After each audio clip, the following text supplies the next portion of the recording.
Assalamualaikum warahmatullahi wabarakatuh. Halo semuanya. Hari ini kita akan belajar terkait anatomi fisiologi sistem vaskuler.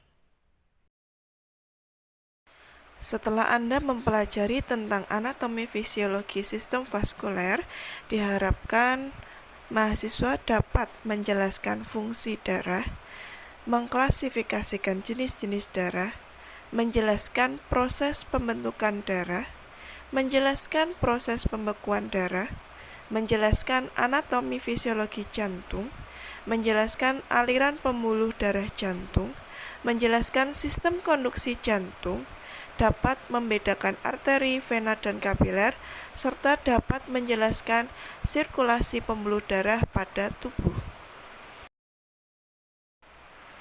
Sistem vaskular atau sistem peredaran darah merupakan sistem yang terdiri dari kardiovaskuler dan sistem limfatik.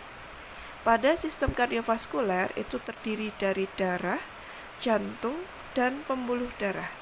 Sedangkan pada sistem limfatik itu terdiri dari sistem limfa, pembuluh limfa, dan nodus limfa. Darah atau blood itu merupakan jaringan ikat khusus yang terdiri dari dua komponen, yaitu sel darah dan plasma darah. Jadi di dalam darah ini sebanyak 55% terdiri dari plasma darah.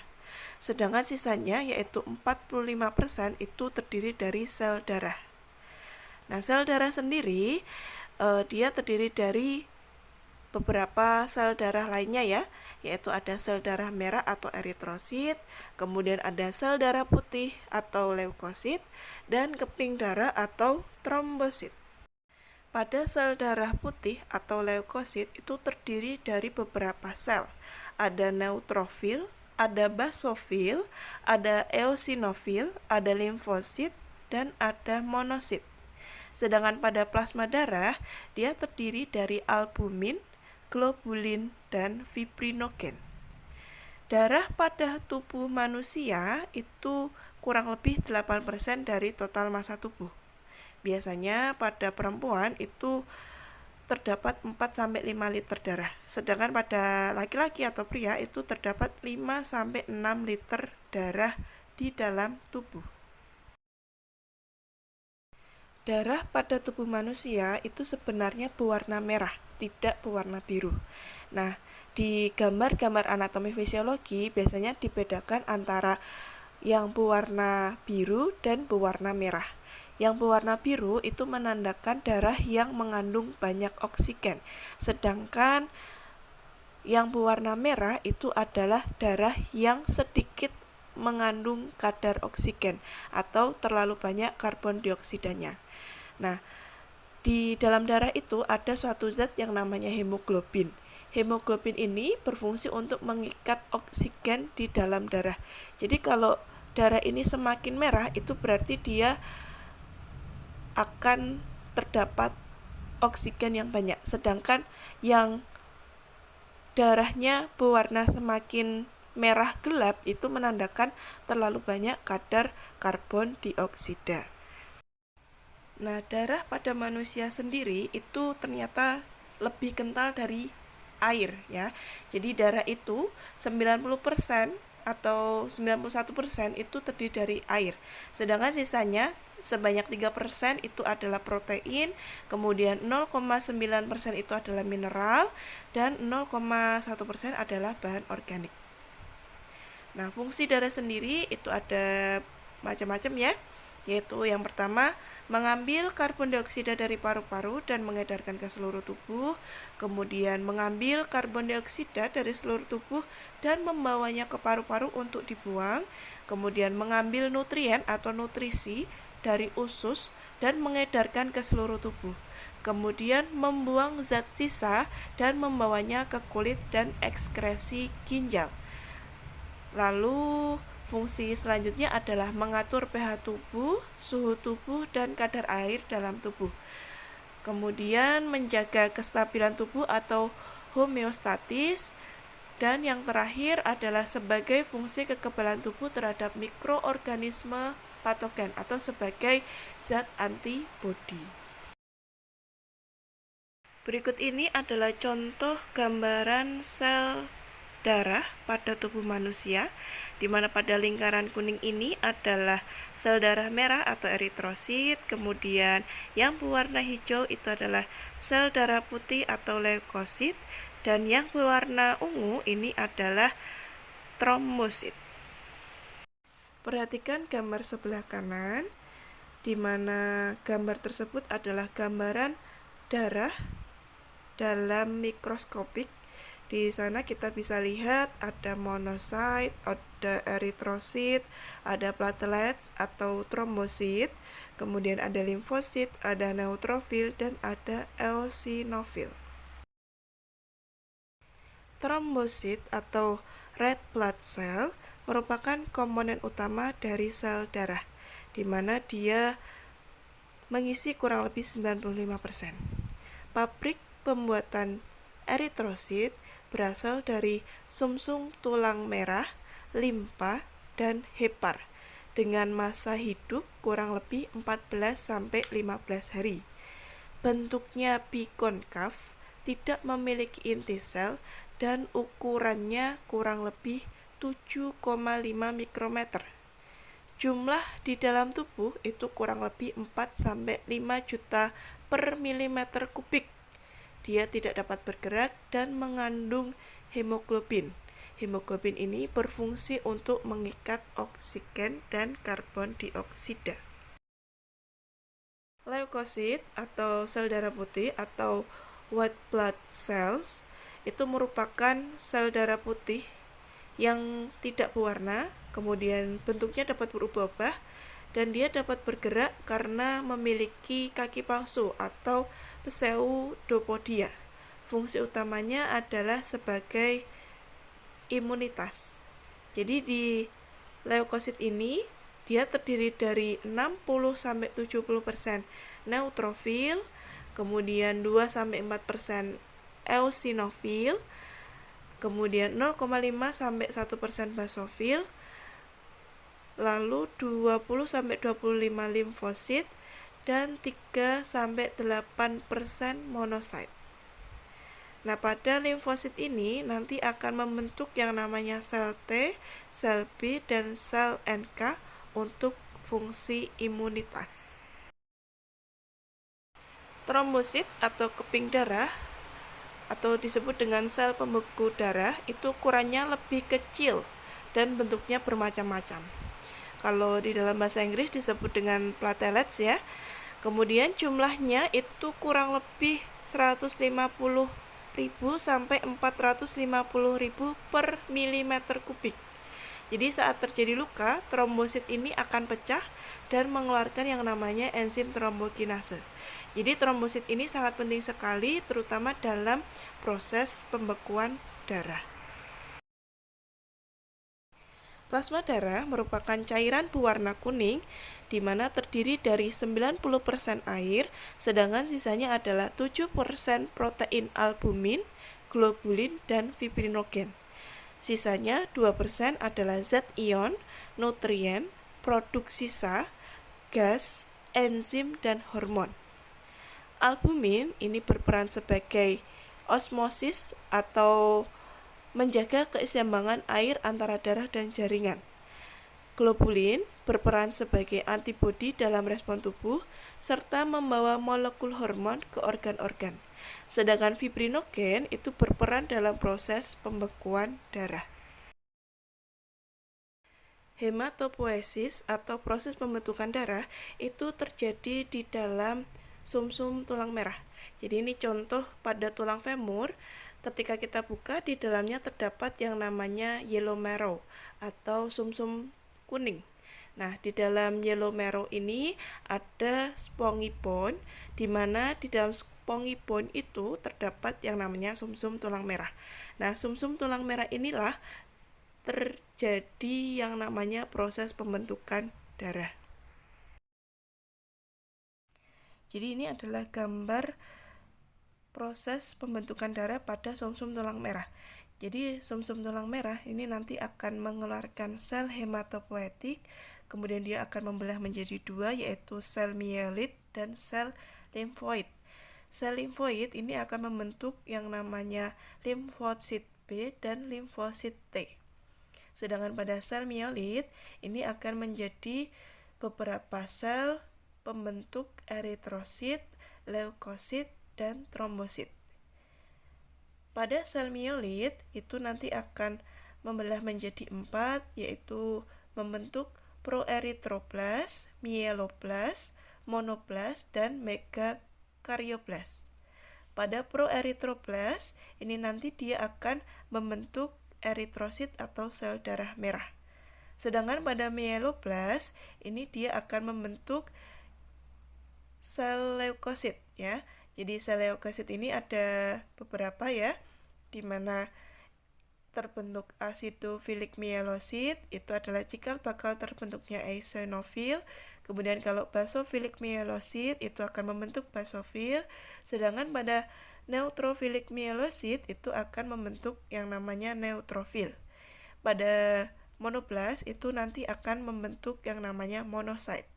Sedangkan pada megakaryoplas ini akan membentuk megakaryosit, di mana megakaryosit ini akan menjadi platelets atau trombosit. Nah, di sini ada istilah blast dan site. Blast itu menunjukkan sel yang belum matang, jadi dia masih aktif membelah. Sedangkan site itu adalah sel yang sudah matang atau sudah terbentuk. Proses pembekuan darah atau homeostatis atau blood clotting merupakan serangkaian proses untuk mencegah tubuh kita kehilangan darah ketika pembuluh darah terluka. Jadi ada 2 komponen, yaitu trombosit dan benang-benang fibrin. Jadi ketika kita mengalami luka, atau contohnya di sini adalah tersayat cutter ya atau pisau, itu nanti akan datang trombosit untuk nempel di jaringan yang kasar dan pecah tadi. Nah, trombosit ini akan mengeluarkan yang namanya enzim trombokinase. Enzim trombokinase itu berfungsi untuk mengubah protrombin menjadi trombin. Protrombin ini adalah enzim yang belum aktif. Jadi harus diaktifkan dulu dengan enzim trombokinase dengan bantuan ion kalsium dan vitamin K, sehingga menjadi enzim yang aktif dan terbentuk yang namanya trombin. Trombin ini akan mengubah fibrinogen atau protein yang larut dalam darah menjadi benang-benang fibrin dan kemudian akan menutup luka. Jadi secara singkatnya, ketika terdapat luka, trombosit akan mengeluarkan enzim trombokinase, kemudian akan mengubah protrombin menjadi trombin dengan bantuan ion kalsium dan vitamin K. Nah, trombin ini akan mengubah fibrinogen menjadi benang-benang fibrin untuk menutup luka. Selanjutnya kita masuk ke anatomi dan fisiologi jantung, atau nama lainnya adalah CHOR atau heart. Jadi jantung merupakan organ berotot yang berfungsi memompa darah ke seluruh tubuh. Ukurannya sebesar kepalan tangan atau kurang lebih 250 sampai 300 gram. Volume jantung itu sekitar 225 sampai 250 cm3. Bentuknya kerucut tumpul, di mana bagian atas disebut dengan basis cordis, sedangkan bagian bawah disebut dengan apex cordis. Posisi jantung itu berada di dalam rongga torak pada bagian mediastinum atau di atas diafragma. Dia terletak di substernum, agak ke kiri, dan sedikit superior dari abdomen. Dinding depannya, dia berhubungan dengan sternum dan berada di koste 1-3. Dinding belakangnya, dia berhubungan dengan mediastinum posterior, esophagus, aorta descendens, dan vertebrae thoracalis. Sisi samping kanan dan kiri dia berhubungan dengan paru-paru. Sisi atasnya itu setinggi cervical 2 sampai thoracal 4. Dia berhubungan dengan aorta pulmonalis, bronchus dextra, dan sinistra. Pada sisi bawah dia berhubungan langsung dengan diafragma. Nah, pada gambar sebelah kiri ini kita bisa lihat ya, letak dari jantung itu ada di mana dan bentuk jantung secara asli ya. Jantung secara anatomi memiliki 4 ruang atau 4 chamber, yaitu 2 atrium atau 2 serambi dan 2 ventricle atau 2 bilik. Atrium itu berfungsi untuk menampung darah dari vena dan bertugas sebagai penampung sementara sebelum darah masuk ke ventricle. Dinding atrium itu lebih tipis dibandingkan dengan dinding ventricle. Sedangkan ventricle itu berfungsi untuk mengalirkan darah ke arteri. Antara atrium kanan dan atrium kiri dipisahkan satu buah septum yang disebut dengan septum interatrial. Sedangkan antara ventricle kanan dan ventricle kiri dipisahkan oleh septum interventrikuler.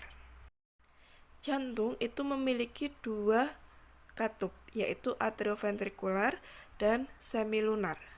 Katup atrioventrikular atau AV merupakan katup antara ventricle dan atrium. Katup AV ini terdiri dari 2 buah, yaitu AV kanan dan AV kiri. AV kanan disebut dengan katup trikuspid, di mana dia berfungsi untuk mencegah darah dari ventricle kanan kembali ke atrium kanan. Sedangkan katup AV kiri atau disebut dengan katup bikuspid atau katup mitral berfungsi untuk mencegah ventricle kiri atau darah dari ventricle kiri kembali ke atrium kiri. Nah, di sini atau pada gambar ini terdapat yang namanya papillary muscle dan chordae tendinae.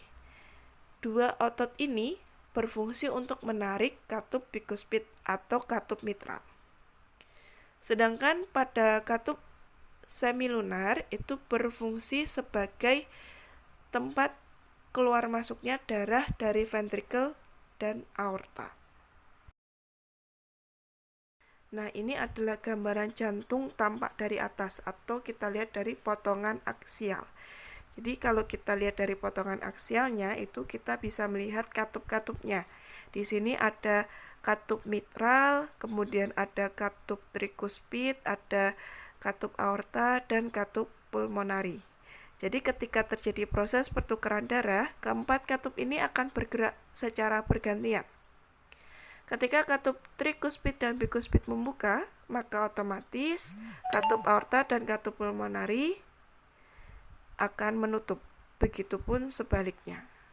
Nah, otot-otot pada ventricle kiri itu biasanya cenderung lebih besar karena dia berfungsi mengalirkan darah dari aorta menuju seluruh tubuh. Jadi kalau misalnya ada gangguan yang menyebabkan gagal ventricle kiri, ini nanti disebut dengan dilatasi jantung. Jantung dilindungi oleh 4 lapisan dinding, yaitu perikardium, epikardium, miokardium, dan endokardium.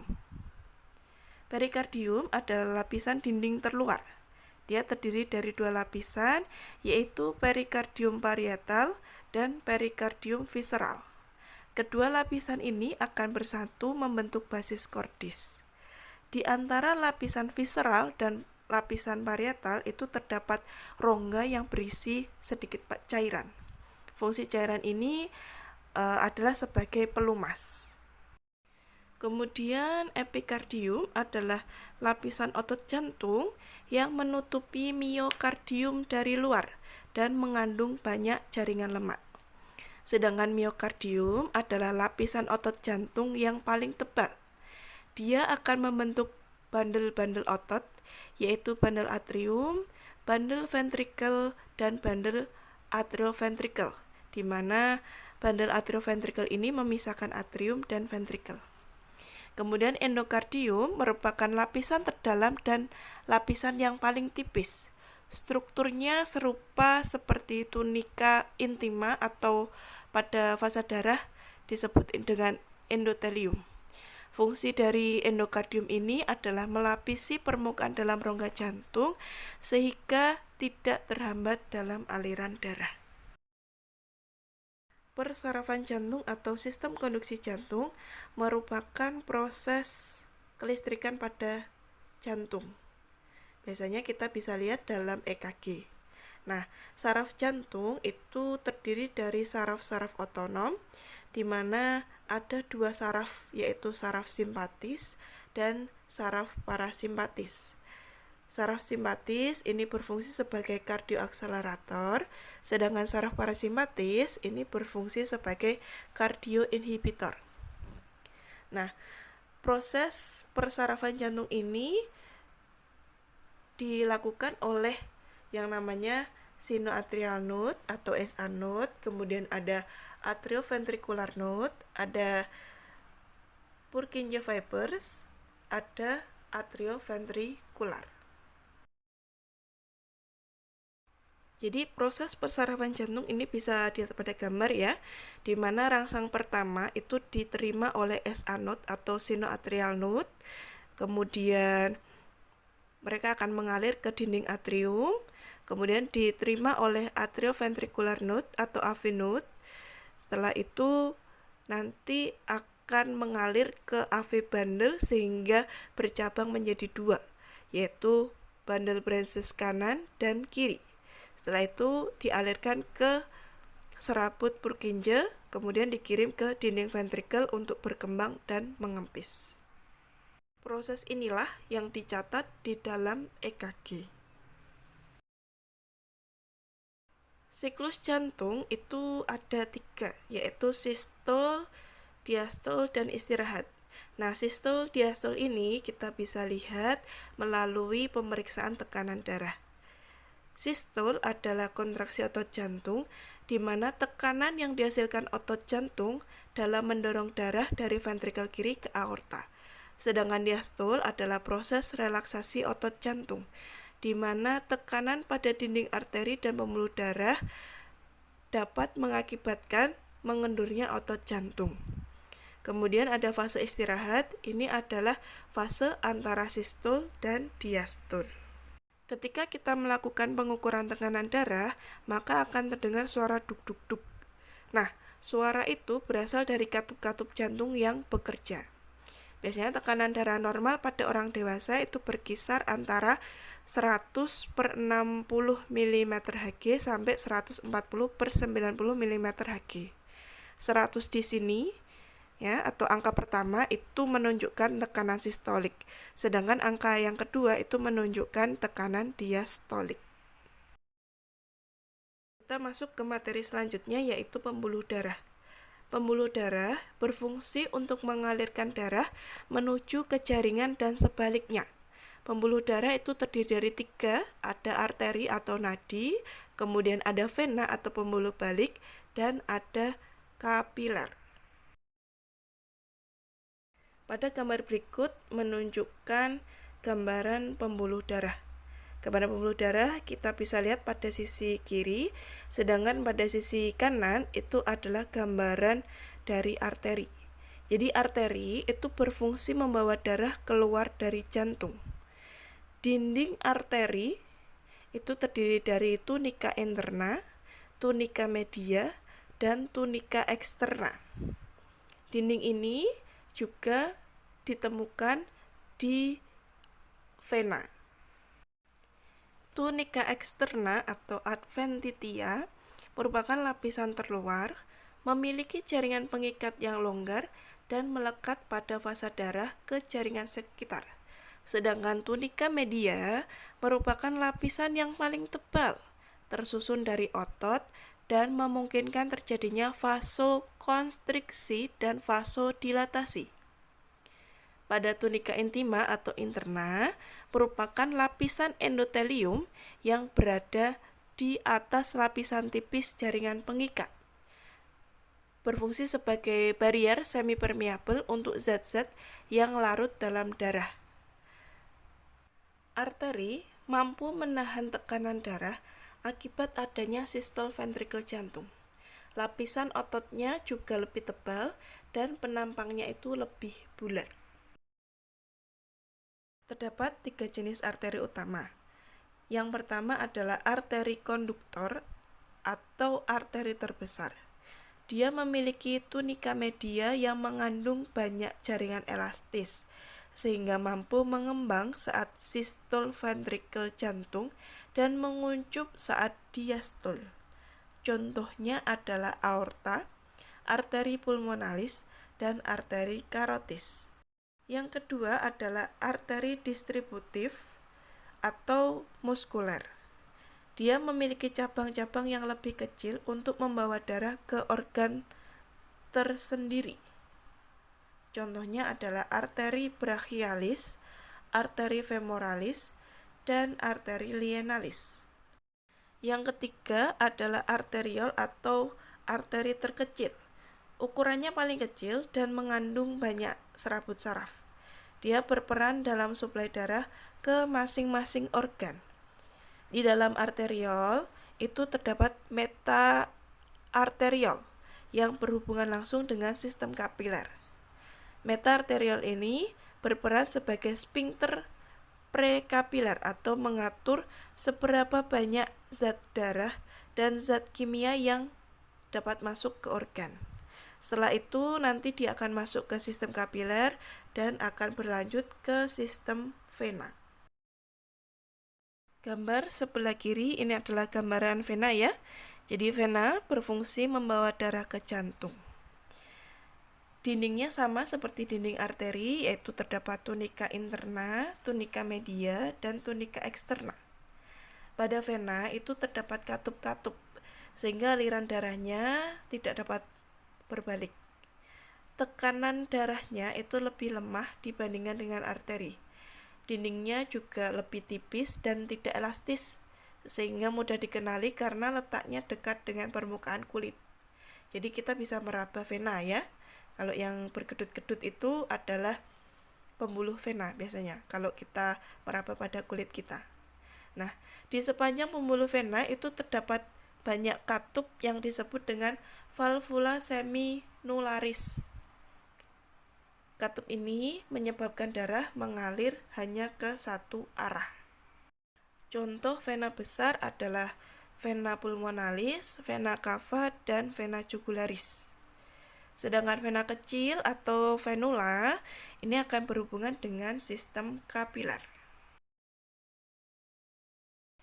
Nah, berikut ini adalah gambaran dari kapiler, di mana kapiler itu berfungsi dalam pertukaran gas, nutrien, dan zat sisa antara pembuluh darah dan cairan interstitial. Pembuluh darah kapiler ini sangat halus, diameternya kurang lebih 0,008 mm. Dindingnya hanya satu lapisan endotelium, dan bagian tubuh yang tidak memiliki kapiler adalah rambut, kuku, dan kartilago.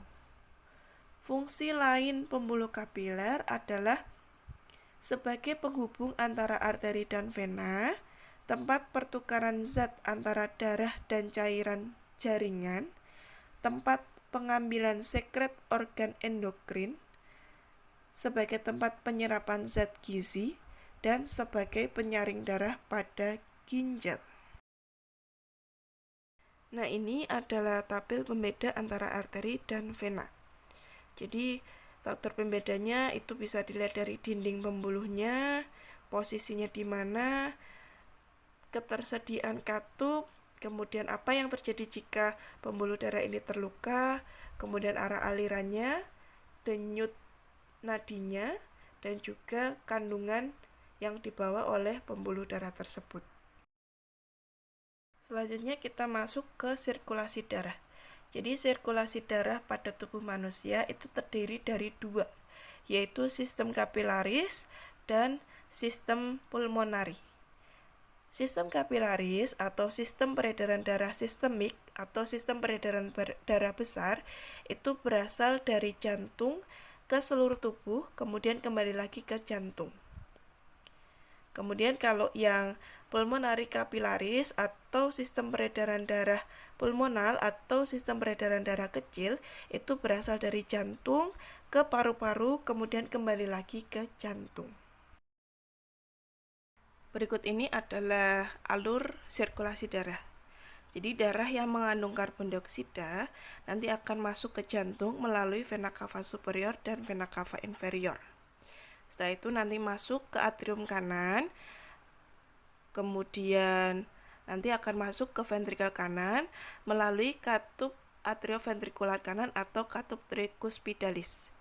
Setelah itu dia akan masuk ke arteri pulmonaris atau pulmonari terang melalui katup seminularis pulmonaris.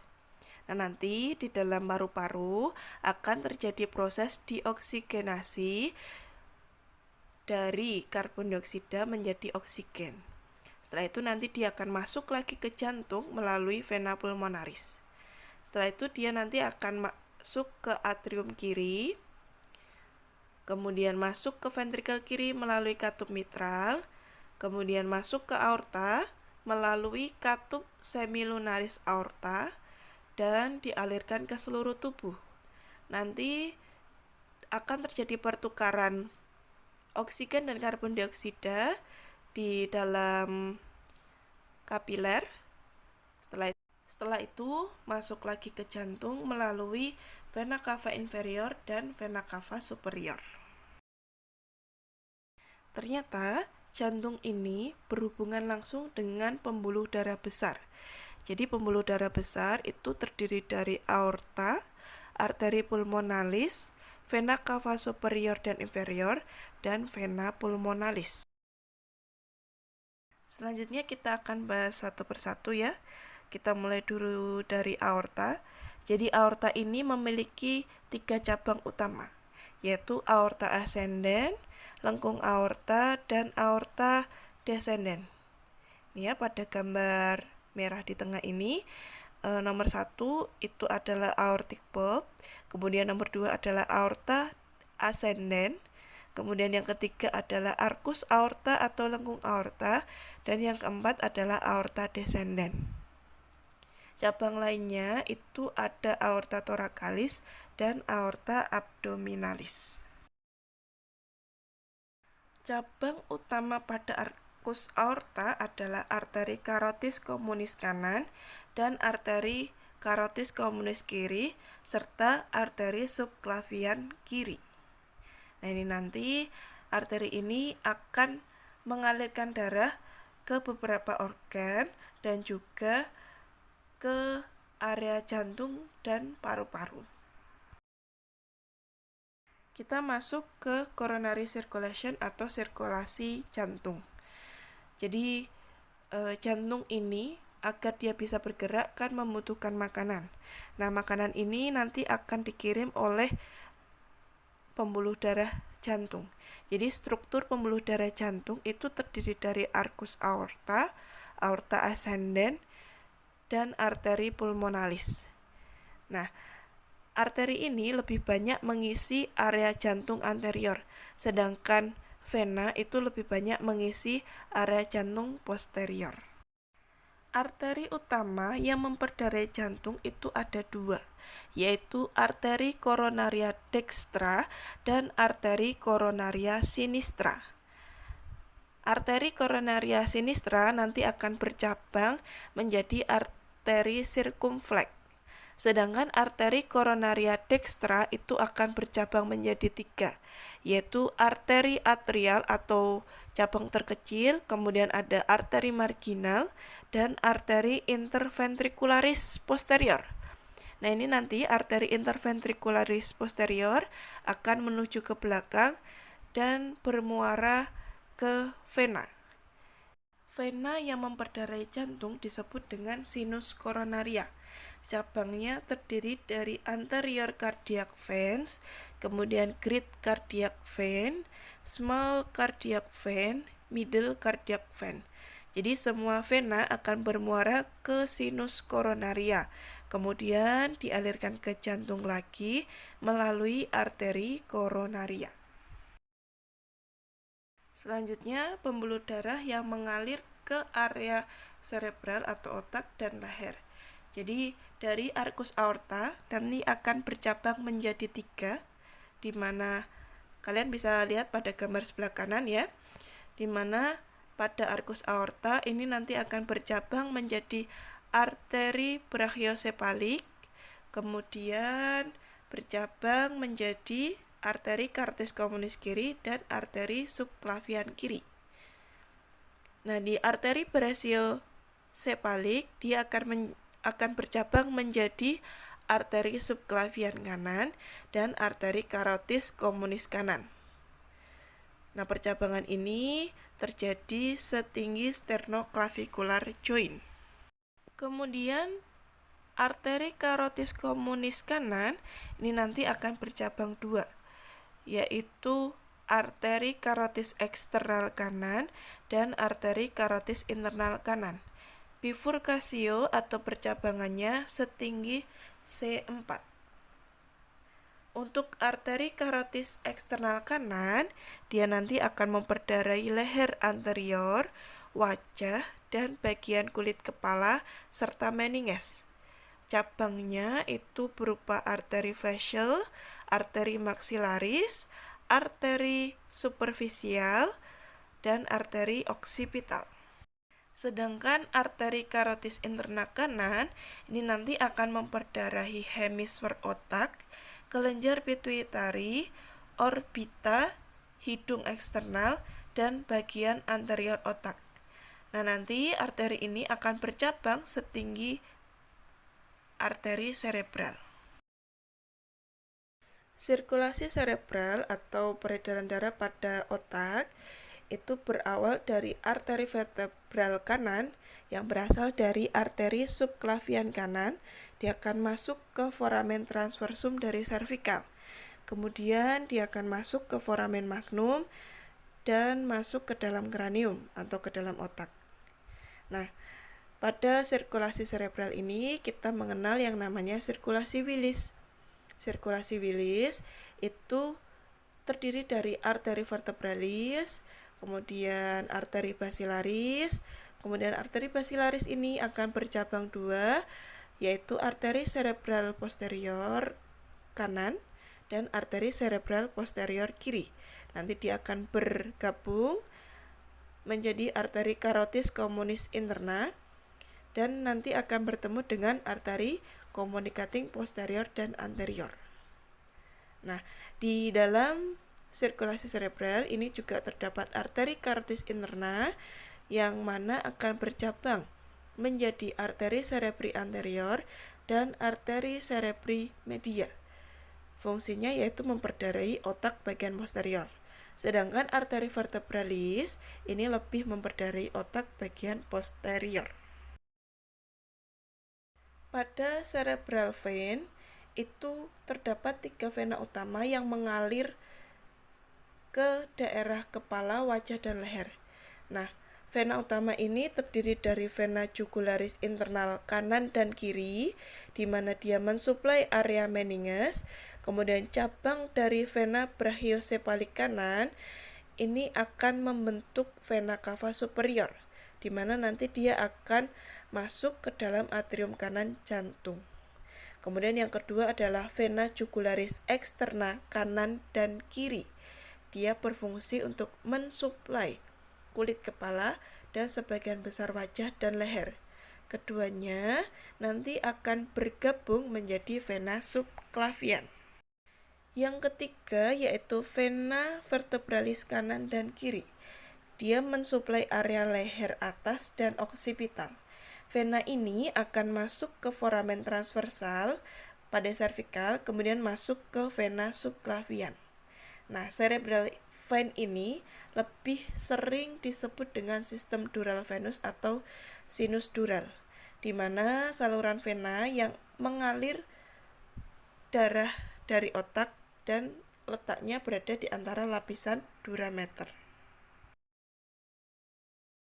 Selanjutnya pada thoracic circulatory. Nah, ini merupakan percabangan dari aorta thoracalis, di mana dia akan bercabang dua, yaitu menjadi arteri intercostalis dan arteri bronchialis.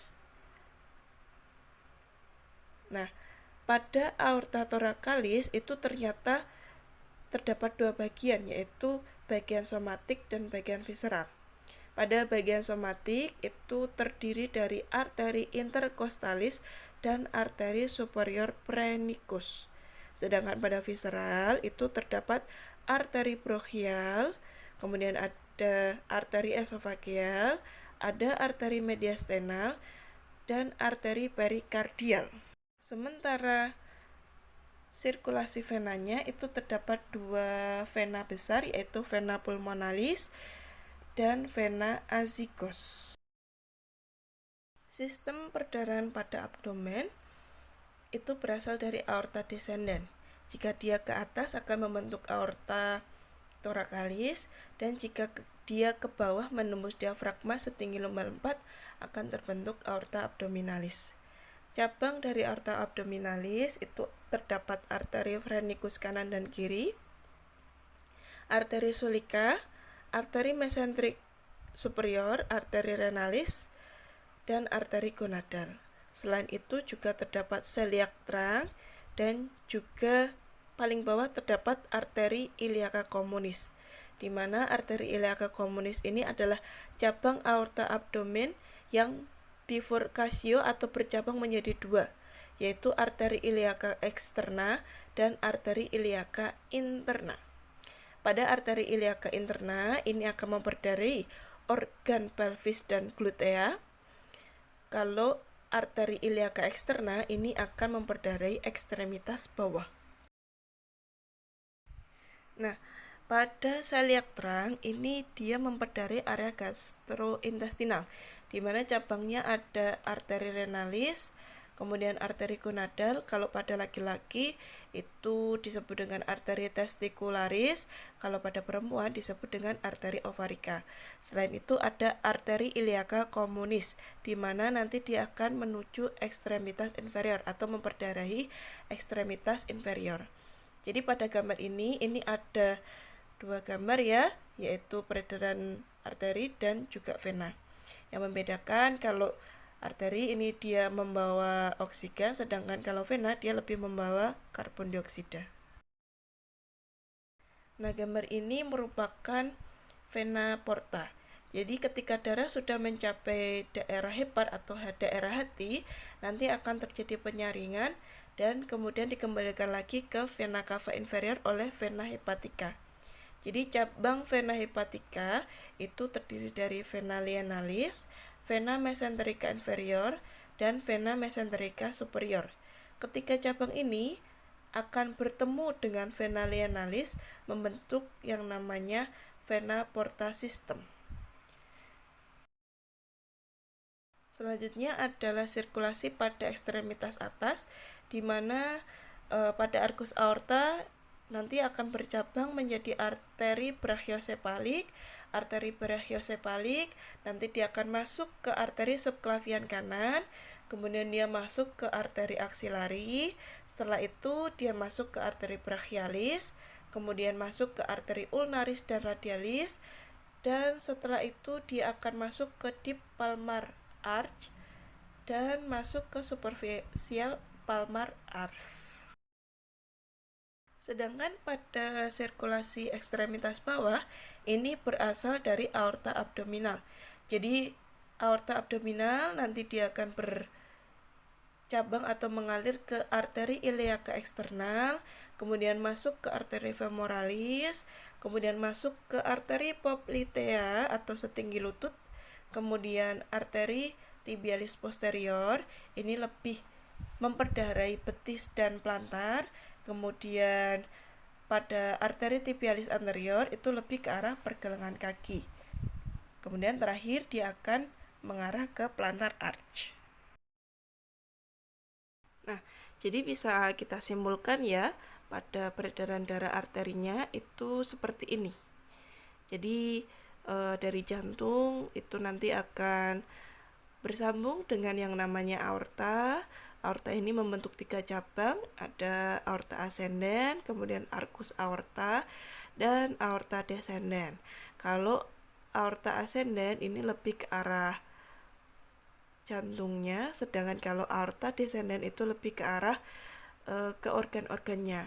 Nah, ini nanti dari aorta tersebut dia akan mengalir ke area kepala, kemudian area torak, kemudian ke ekstremitas atas, ekstremitas bawah, abdomen, dan seterusnya. Nah, ini adalah peredaran darah venanya. Sebetulnya dia hampir sama seperti peredaran darah arteri dan namanya pun juga sama. Nah, di sini yang membedakan adalah superficial veins dan deep veins. Kalau superficial dia itu lebih ke arah tepi ya, jadi dekat dengan kulit, sedangkan kalau deep veins itu lebih ke arah dalam.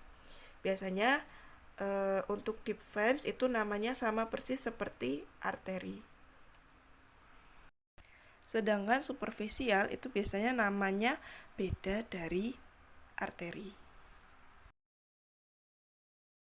Nah, demikian yang bisa saya sampaikan. Apabila ada pertanyaan, silakan bisa komen di bawah ini ya, atau kita bahas untuk pertemuan selanjutnya. Terima kasih. Wassalamualaikum warahmatullahi wabarakatuh. Sampai jumpa kembali.